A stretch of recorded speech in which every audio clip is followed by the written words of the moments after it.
Good afternoon.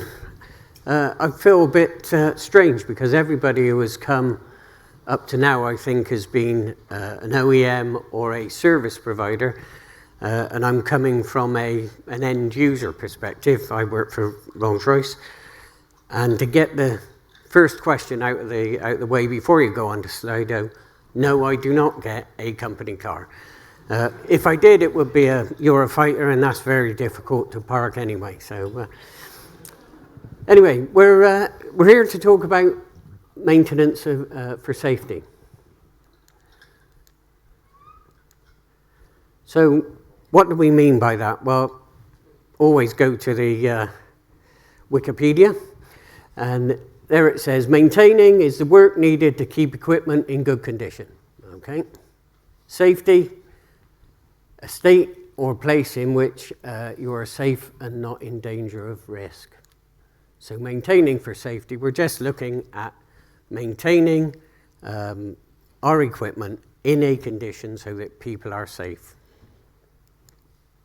Unfortunately, a lot of places do this. They run to failure. They're just looking at cheapest cost, and we will just run it until it breaks down, and we'll do breakdown maintenance. Unfortunately, a lot of our maintenance people like that as well, because they can be Superman flying in, putting their pants on the outside and saving the day. But we should be trying to get away from that. What stops us doing that? If you're an end user or you've been dealing with end users, you will recognize some of these, I'm sure. How many years have you been dealing with them?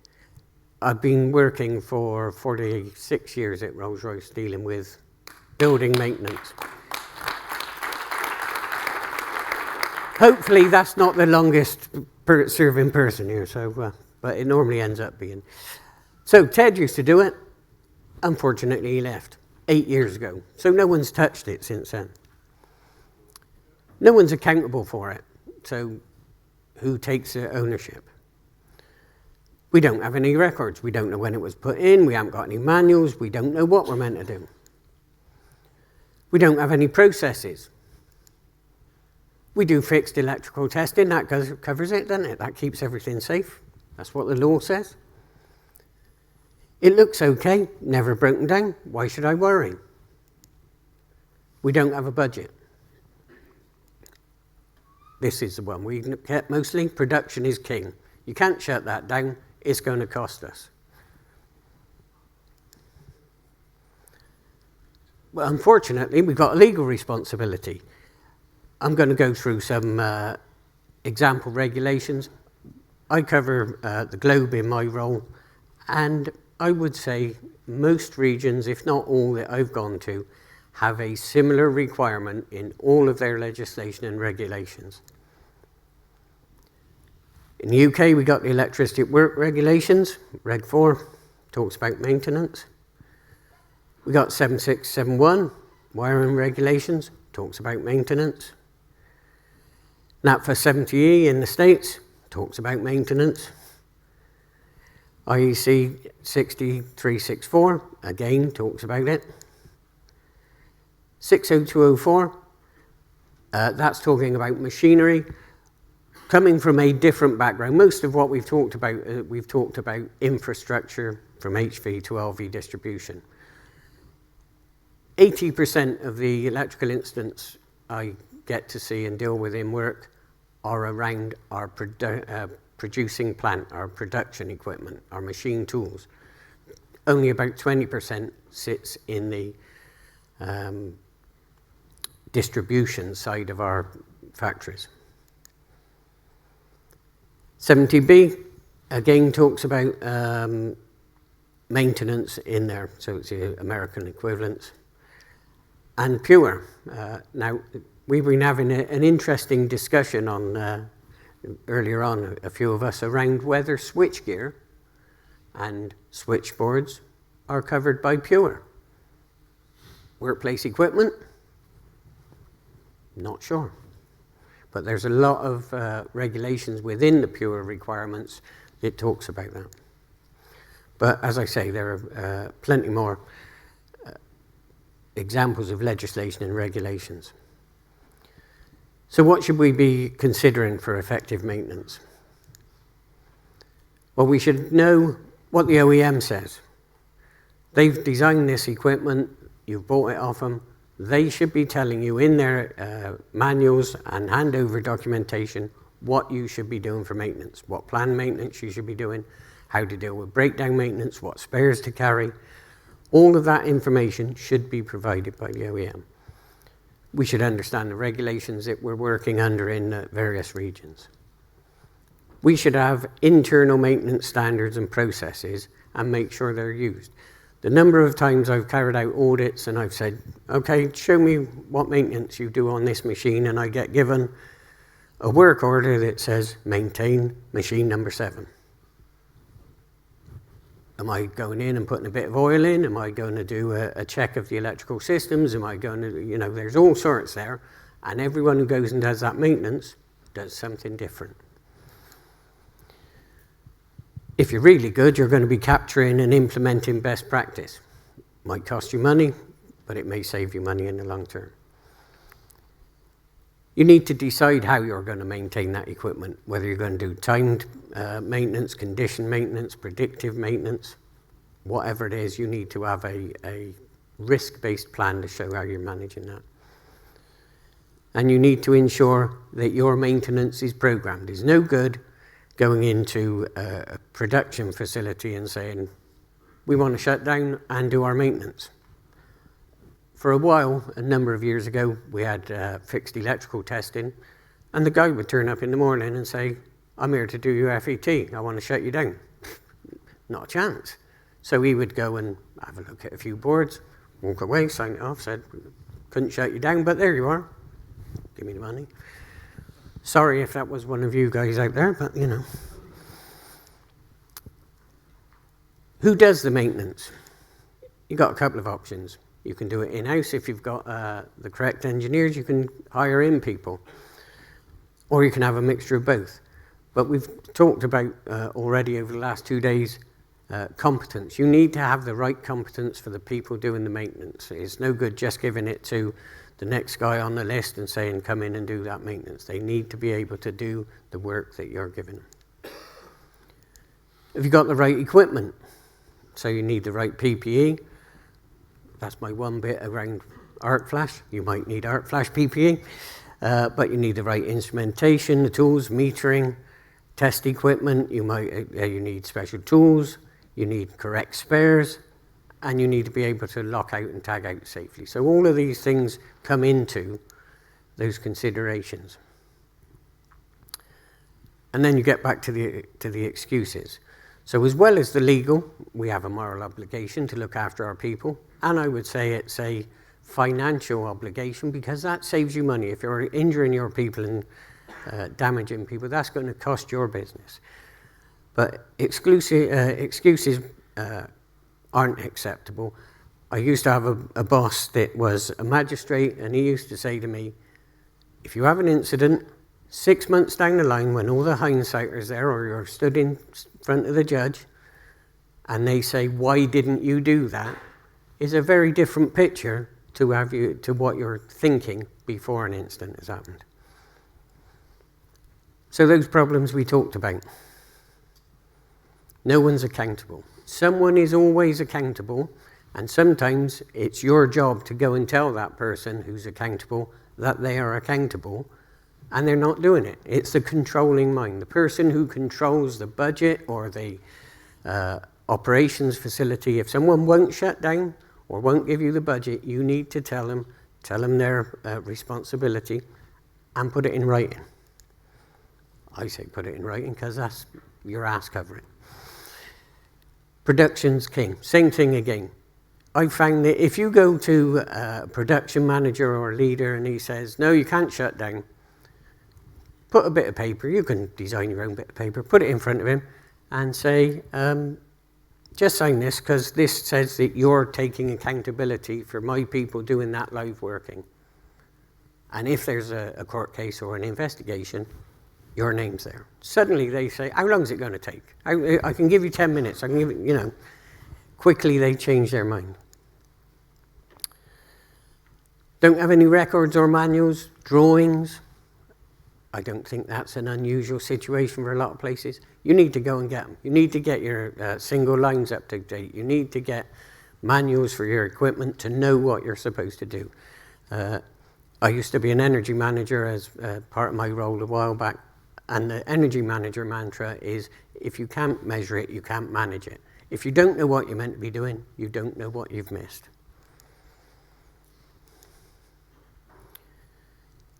Ted used to do it before he left. You need to succession plan. It's no good having one person who knows how to maintain a machine or whatever equipment. You need to succession plan, because it, as sure as eggs is eggs, is going to break down when he's on holiday, or when he's not available, or when he's left. You don't have a budget. Again, everybody says that, but they soon have to find a lot of money when things do go wrong. You're paying for lawyers, and you're paying for lost production. And normally lost production alone will easily outweigh what you would have paid on maintenance. We don't have processes. You need to write them. You need to get someone in to do that, and there's a number of people here who've said that they do that sort of function. Looks okay, never gone wrong. Someone stole my line earlier on. My house is never burnt down. I've still got house insurance. Why am I doing that? There's a potential. Fixed electrical testing. You know, I try and make things easy. To me, fixed electrical testing, that's like the MOT on your car. We all have to have an MOT, but most of us also have a service on our car. Maintenance is a service, FET is the MOT. It all fits in together to give you a safe system. Coming to an end, good maintenance planning starts pre-procurement. Quite often we've found in the past that someone will go off and buy something, install it, and then give it to the maintenance team and say, that's yours now, maintain it. Maintenance teams need to be involved before any orders are placed. They should be involved in the specification stage. You should be writing down the type of regulations and standards you expect to be complied with in the specification. Make sure it's documented. CE marking doesn't ensure equipment is safe and meets the standards. It's a self-declaration, effectively, and I've had numerous conversations with machine tool OEMs, talked about standards that they think don't apply, or they will have said that they comply with. They don't even understand half the questions I'm asking them. Carry out factory inspections before delivery, make sure the equipment's being correctly built, and review the installation works is going on. A lot of OEMs will get someone else to do the install work, and then when you've placed the order with the OEM, you're suddenly having an argument with them that it's badly installed. If you're looking at it as it's going, you can cut it off at the pass quite often. Make sure you get a proper handover, get all those documents, get the manuals, get the maintenance schedule, get the spares list, get everything that you need for the equipment that you're getting installed.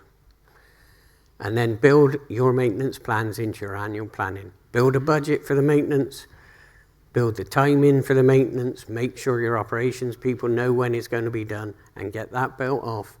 Put it into a system where you're going to be able to record it, and you will know and be able to be audited against it to show that you've done everything.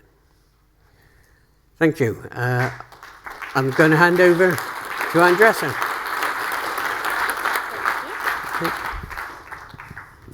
Hello, everyone. So think about all of that you heard today. How do you properly plan for your maintenance, right? Looking into the safety side.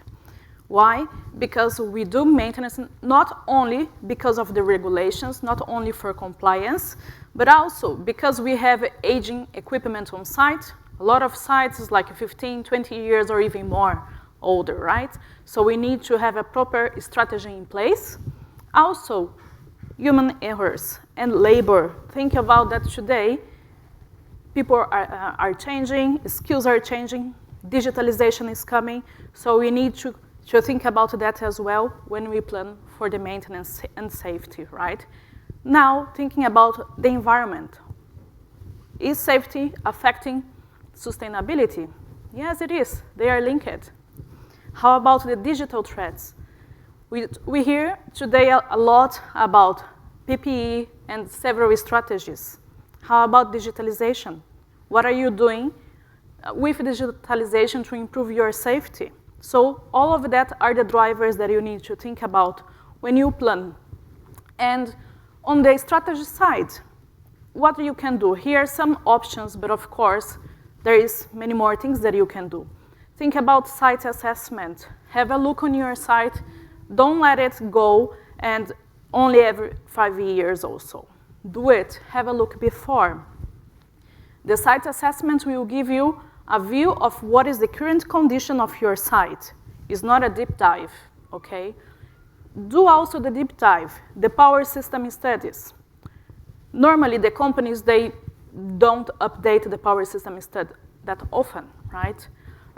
Implement some strategy to do it. Some companies, they already have every 3 years, every 5 years to do the upgrade. Others don't even bother about it. Just in case there is a problem, then they will go there, they need the document, and they see, well, it's been 10 years that we don't look into it. So don't wait for this. Then also, with digitalization, it comes cybersecurity. But here you say, but cybersecurity, what this has to do with me? A lot. If you go and ask your IT guys, what is the condition of the cyber condition of my substation, I'm sure they will not be able to help you. They will say, I don't know what you're talking about. We don't deal with that. We are dealing here with our computers and so. They're not looking into the OT, the technology, right? So when you do thinking about maintaining your system, think about cybersecurity. How does it affect your system? You can look into the web and see how many cyber attacks is happening in the industry recently. But there is a really big attack that happened some years back where the hackers, they went to the system of a company and they managed to get into the PLC that was there, and they changed all the settings on that system for the centrifuges to change the speed. But of course, it was so sophisticated that in the control panel, everything was working normally. So the team, they didn't even have this visibility that their system was under attack, right? This can cause many, many issues to the electrician. For example, they may need to do a manual override, and this can cause many issues, safety issues. So think about that as well. Digitalization is coming to support, but need to be used in the right way, and we need to count with that when doing our maintenance planning, right? Yes, and when you look into all of that, this strategy, when you put in place, the benefits that you're bringing is not only for the safety, but also you bring availability for your system, you bring reliability, predictability, and also sustainability. Because a safe environment is also an environment that is sustainable, okay? We are not talking here only about protecting our electricians, but protecting everybody that is involved and around the system. So when we look into one point, the site assessment. When we do a site assessment, we are not only focusing on the asset. We need to have a broader eye and look into what is the condition of the substation.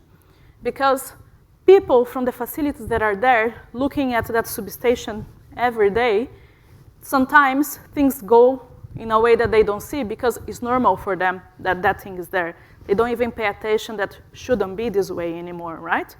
It's like every year you go to the doctor, you do your health check. The same thing is with the electrical system. You need to do the electrical system health check to see what is the condition of the asset, what is the condition of your substation. Is the environment safe for my electrician to be there and working. You need to have an eye for every single thing. And the assessment starts even before you enter the substation. Is there a correct room designation on this switch room? If something happens, do we have the number to call safety? Can we have support here if I enter that substation? So this is the first analysis that you need to look, right?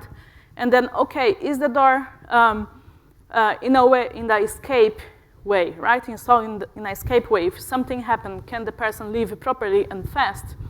Is the substation with access only to people who has the knowledge and authorization to be there? So it was a case, for example, once I visited a customer, they had an incident.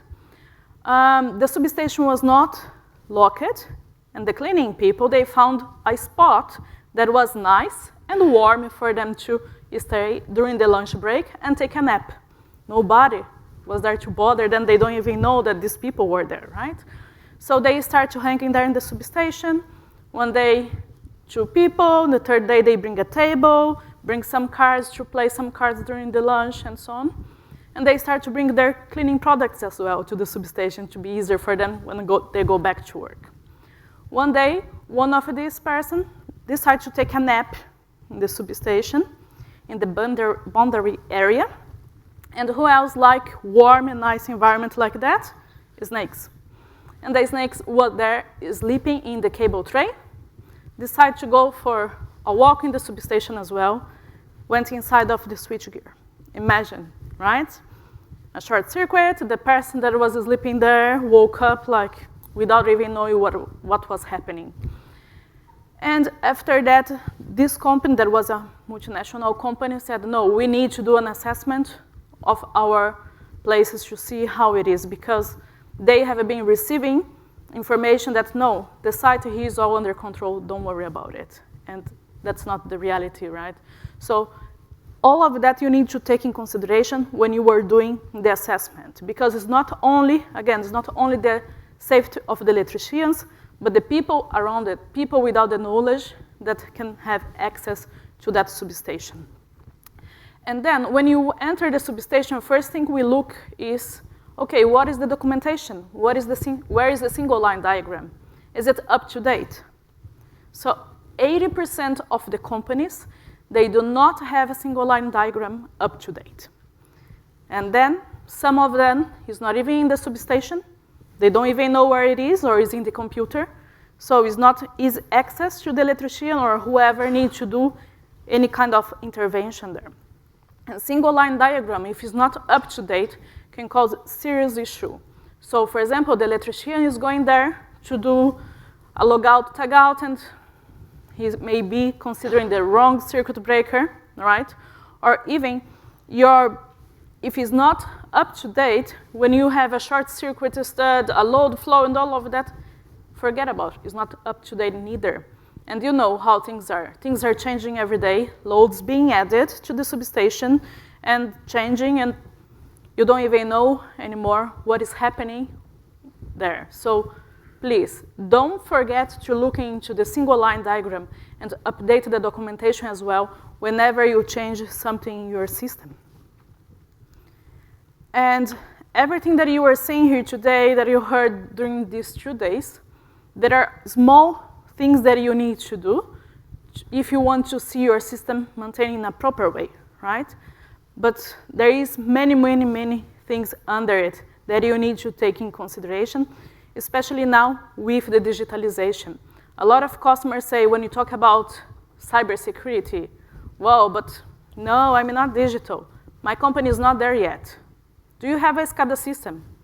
Do you have a digital circuit breaker? Yes, we have. So yes, you are digital.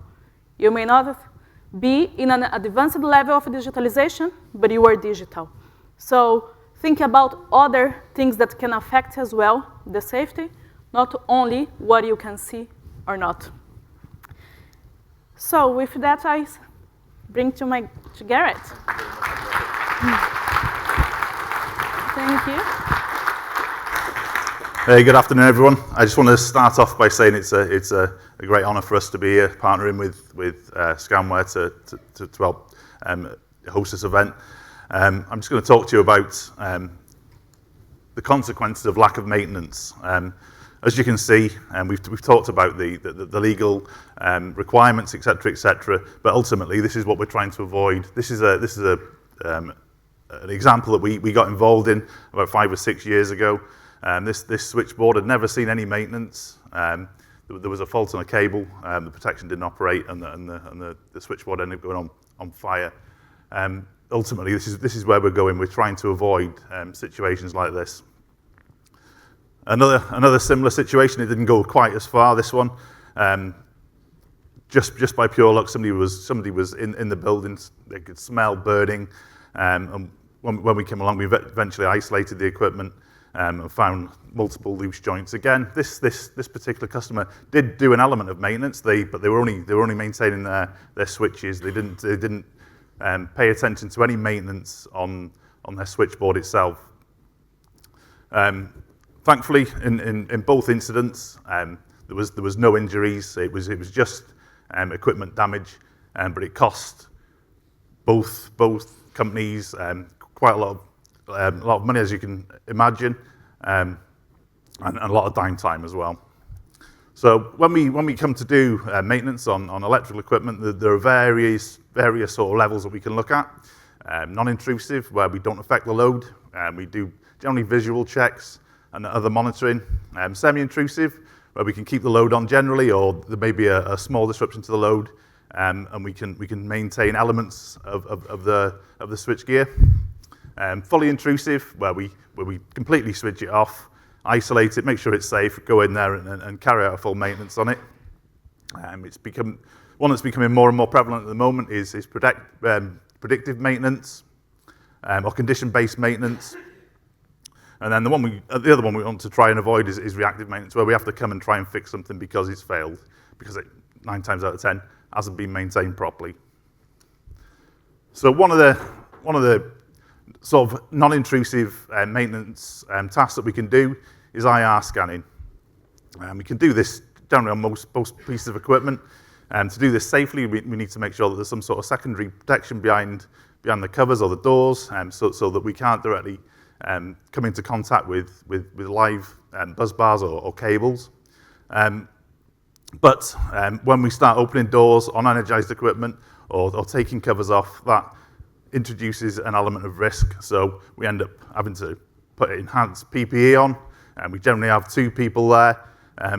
So ideally, we want to think about having the equipment ready to be maintained. This is where we come into designing into safety, into equipment ready for it to be maintained properly in the future. Unfortunately, when equipment is designed, it's normally quite far down the list. How are we going to maintain this in the future? So to take the IR scanning example, if a piece of equipment is designed with IR windows from the start, we can come along or anybody can come along and do IR scanning relatively safely. Compared to not having them in place. There are other things we can do as well to ensure the safety of equipment, specifying things like withdrawable breakers rather than fixed. And in the long run, this will all save money, and it will extend the life of the equipment because we can maintain it properly as well. I talked a little bit before about condition-based monitoring, and this is becoming more and more prevalent.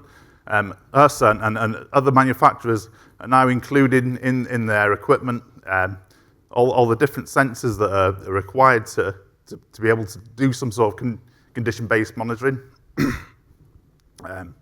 There'll also be external sensors looking at environmental conditions and things like that. And then we'll look back at data that we've collected over years to look at mean time between failure of particular components, etc.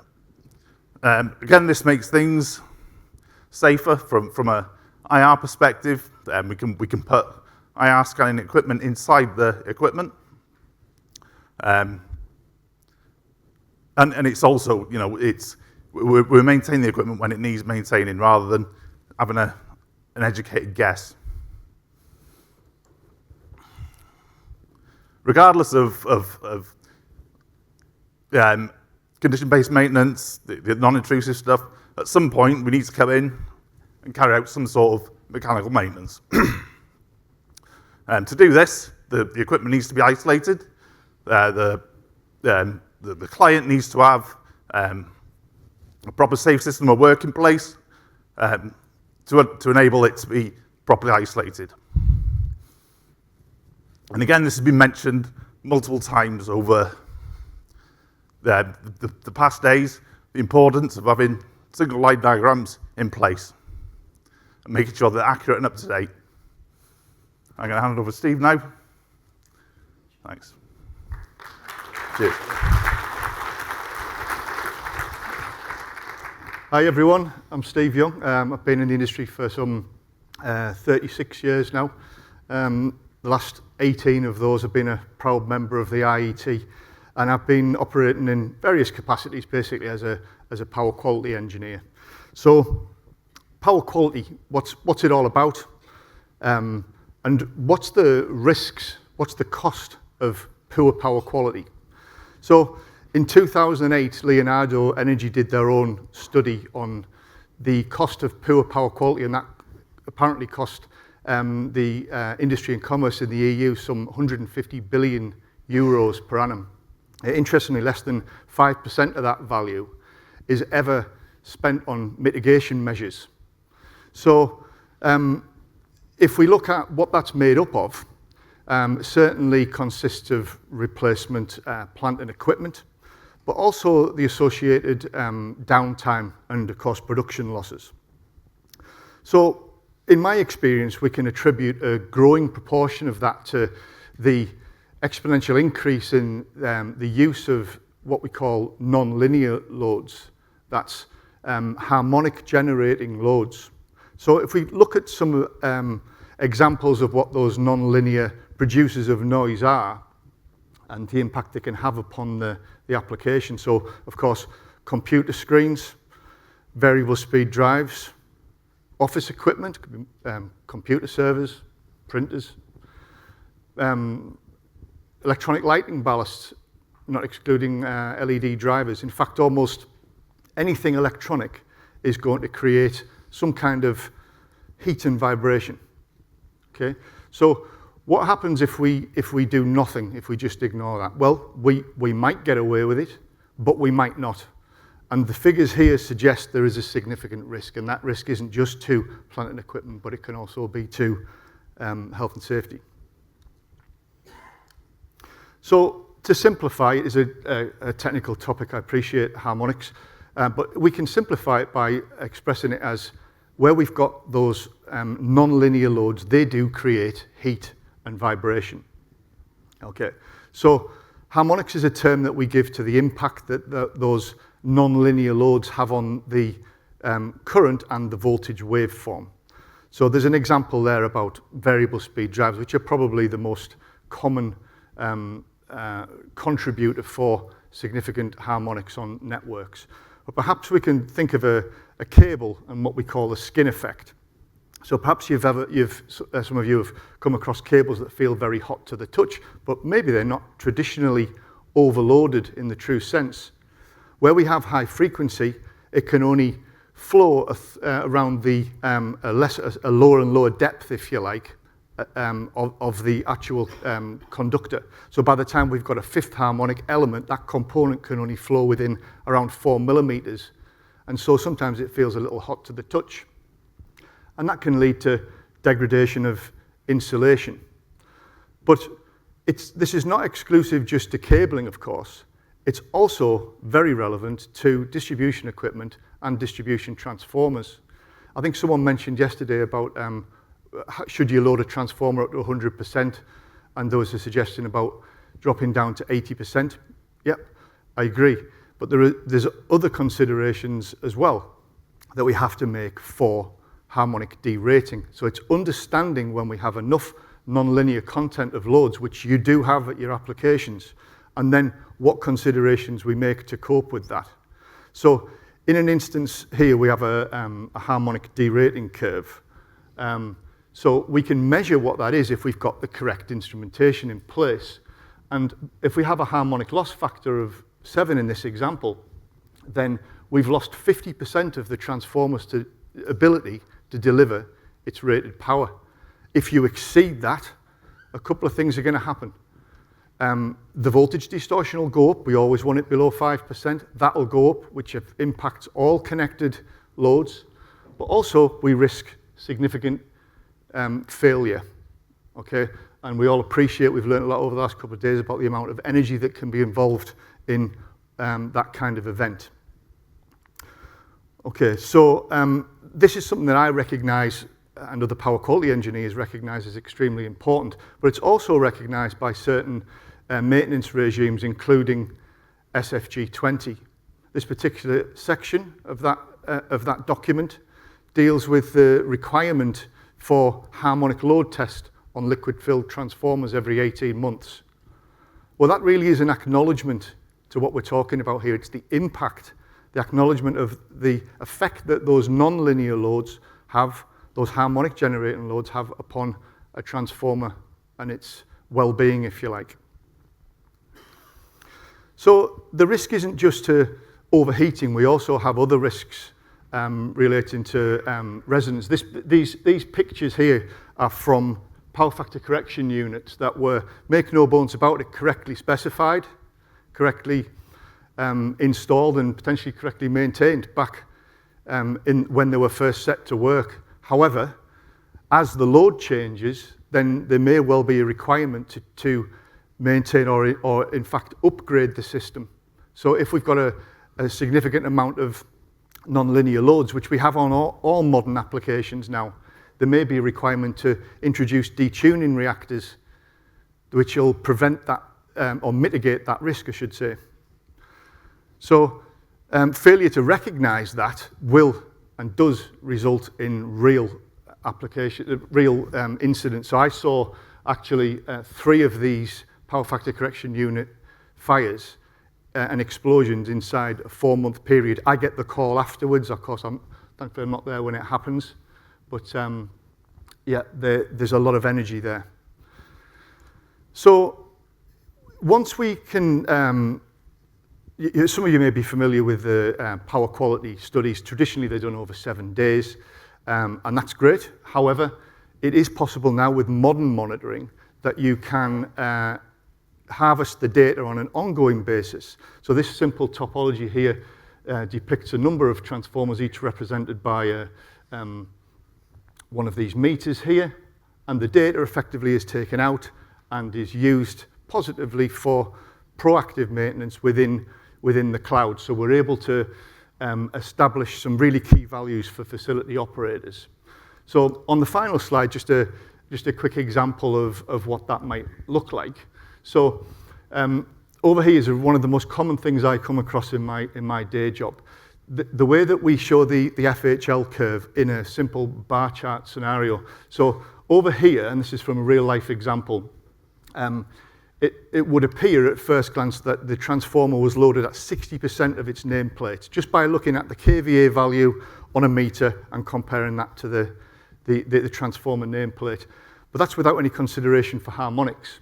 When we look at the harmonics, all of a sudden we've got a transformer that's loaded at over 130%. And remember, we want the voltage distortion down below 5%. It's gone up in this instance over 8%, affecting all of the equipment connected to that application.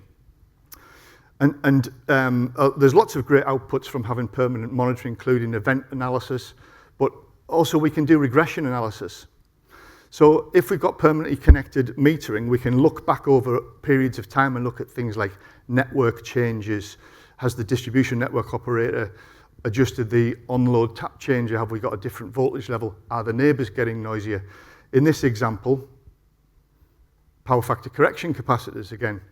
If we see them over time dilapidating, the reactive power under the same load will go up, the power factor will go down. It's an alarm bell. So my call to industry is to consider the merits of proactively using power quality data within your maintenance regimes, but perhaps more importantly, consider the consequences of emissions by ignoring it. And that's everything from me. Thank you. Thank you there. I think they've covered a lot of topics on that one. And did anybody mention arc flash on that? No, give it a rest. Yeah, I did. Once. Okay, so we've got some questions coming through on the Slido there. One of the top ones there, a lot of modern switchgear is coming through as maintenance free. Now, really, what does maintenance free? It doesn't have any OEM guidelines. What do we do for maintenance free equipment? Is there such a thing as fit and forget, or is it something else? Well, I would go to the supplier and ask them to, and there's a lot of them here, to say what they mean by that. But I would, in my head, I would be saying if it's maintenance free, it will have a lifespan, and at the end of that lifespan, you throw it away and get something new. Nice words to say, but I know on my side we've got some that sort of says maintenance free, 20-year life. But actually, that sort of point when you reach that, we've gone back to the supplier and sort of said, what do we do at this point? And they come in and sort of say, hey, we do X, Y, Z at this point. So we've not thrown it away. We've done more maintenance at that point. We've done something similar in Europe where we had exactly that issue, and I went to site on an audit and was told by the site FM, it's maintenance free. So I said, okay, how old is it and when's the lifespan up? And luckily it was about 8 months away. And I said, you need to go and talk to the OEM, and they will either recertify it or you have to be getting rid of it, is my opinion. That's just an opinion. Yeah, if it is deemed maintenance free, it still needs some sort of checks. You still need to make sure that you know that it's as it was when it was commissioned. Things like the loose bolts that you saw on the second image. Yeah, they you know those things happen, don't they? So you need to equipment degrades, and it can be poor installation practices at the same time. So where you're looking at your IR measurement, your infrared measurements, and testing it, that sort of side, that picks up those issues that are perfectly fine in the factory, but once it's been installed, you can have a breakdown from that sort of side as well. You also have to look at the conditions. If it's in a wet area and you can see rust and things like that, start to worry. Absolutely. You mentioned there, Dave, about FM suppliers. Normally their contracts run for 3 years, and then we change suppliers. How do we manage that handover from one contractor to another? Clearly, you're not going to have authorised people. You're going to lose some of that experience. How you manage that? What's your thoughts on that side? How do we manage it as an industry? I would say badly. But in the UK, Tube tends to cover a lot of it. We tend to just transfer the same people. You've then got the issue of the incoming supplier accepting the competencies and authorizations of the incumbent SAPs and the like. But in reality, that is how it tends to work. I've gone through 4 replacement FM suppliers. Luckily, we don't do it every 3 years. I think our last one was probably nearer 20 years. But that is an issue. And the same issue with when people leave and there's been no succession planning. How do you suddenly make someone a AP on your site when they've never set foot on it? Absolutely. And that's really, I think, some of that competence we talked about earlier. And as users, we tend to look at the incoming FM supplier and say, what are you going to do? We don't help the situation either. And it's generally for less money as well, isn't it? I would hope so. Yeah, exactly. So you're asking them to do exactly the same amount of work for less revenue. Yeah. One of the questions there is that the gap between installation, commissioning, and handover to maintenance and operations is one of the biggest risks or challenges to electrical safety. One of my colleagues sat down there and smiled when this was mentioned, because this has been one of the bane of my life, sitting in that maintenance world. And then the project said, here you go. And that's the first time you've ever seen anything. How do you think we can improve on that situation? I'll throw it open to the panel. Yeah. All look in my direction. We are working on that at the moment with our capability acquisition teams. And this goes back to where I said maintenance needs to be planned in pre-procurement. you need to be getting involved as soon as capability acquisition are looking at new equipment. Maintenance teams, operations teams need to be as involved as the people that are going to be running the kit, if not more so. There needs to be a more joined up approach. Okay. No, I think that's fine. It is a real sort of challenge that we see, and obviously we sort of see multiple companies involved in that whole process as well at times, and that can be a real challenge. I'm going to put this across to all the panel. It sort of says, Dave, you gave real accounts of what life is like on a site and what the challenges are. What's one thing that we can change tomorrow to make a difference without a cost? And I don't know why we've put without a cost, but let's start at this end of the panel. It's difficult as always. Andressa? So, what could we do tomorrow to make a change? How do we improve?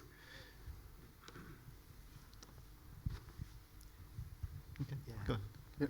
So yeah, from my point Communication. of view, is just looking at all different characteristics. I'm speaking as a power quality engineer and taking note of all of these different outputs from metering and monitoring that we got and create red lines. That's from my perspective, understanding when we exceed them, what the associated risks are. As Dave said before, you can just simply make a plan for the equipment that you're responsible for, and come up with a plan. Look when it was last maintained. Look when it's going to need to be maintained again, and try and stick to that as much as you can. That doesn't really cost anything. A responsible asset owner. Yep. Make sure the controlling mind knows what they're accountable for. And if you point out that they're the ones going to prison, you get a lot of help. I'd add communication in there as well, and also responsibility. Accountability is great, but you've got to have that responsibility. But if we don't communicate there through the construction, the commissioning to the maintenance team, how well are we going to pass that information across? That doesn't cost anything. Have we got any more questions from the floor there? Okay. I'll do a few more of the Slidos, and I think we might just break for this one early, if that's all right, Angus. Okay. I think there's one there, working in the healthcare, we need to be mindful of consequential loss of life. Sometimes the power going off is the biggest threat to life. Clearly, that is a challenge, and to be honest, whether it's healthcare, industry, at the end of the day, it's your business. And I think the real challenge I think that we all face is ensuring that the management team and the management structure understand their responsibilities. Yes, you can put that document in front of their face and say, there you go, I'll absolve on myself all my responsibilities because you can assign this. It is a challenge that we do face. David, you sort of suggested something like that. What other takeaways could we do? So, is there another way we can bring that in? In the design process as well, if your equipment's that critical, there should be, two different ways of feeding that end load. So when it's being designed it thinking about how am I going to maintain this without having to affect whatever's plugged into the end of it. Okay. Great. We've talked, one of the questions up there at the moment is about a run to failure approach, and I think that falls into a similar mindset to maintenance free. Run to failure works if it's low consequence. Is there a low consequence on your site? I don't know. It's definitely not on my site, but is it a practical approach, run to failure? I mean, for me, it's a risk-based approach. If you've got the equipment locked away and no one's ever going to be there and it's not going to injure anyone when it does fail, that's a line to go. However, I go back to my old boss. If someone is injured and you're stood in front of health and safety inspectors or courts, how can you justify that? Because someone has been injured. Yeah, you made that risk assessment. No one was going to be injured. Bob's dead on the floor. You've got to be able to justify it and stand by your decision. Yeah. Okay. Stuart, is there a possibility of breaking now if we have an early finish for the break? If we can get back in here in really good time. Absolutely. An excellent session coming up after this. If we can break the day 10 minutes earlier, I reckon we'll have an even happier audience. Do you reckon? Yeah, We've got let's really go good for that, sessions yeah. to kick in for the last two parts of today. We've got the Survivor story straight after the break, so we can literally grab coffees, teas, cakes, pastries, whatever you want to do, get back in here as soon as you can. Again, really prompt start. Then on to the case study, which will be breaking down a real-life incident, and then we can all run for home. Thank you.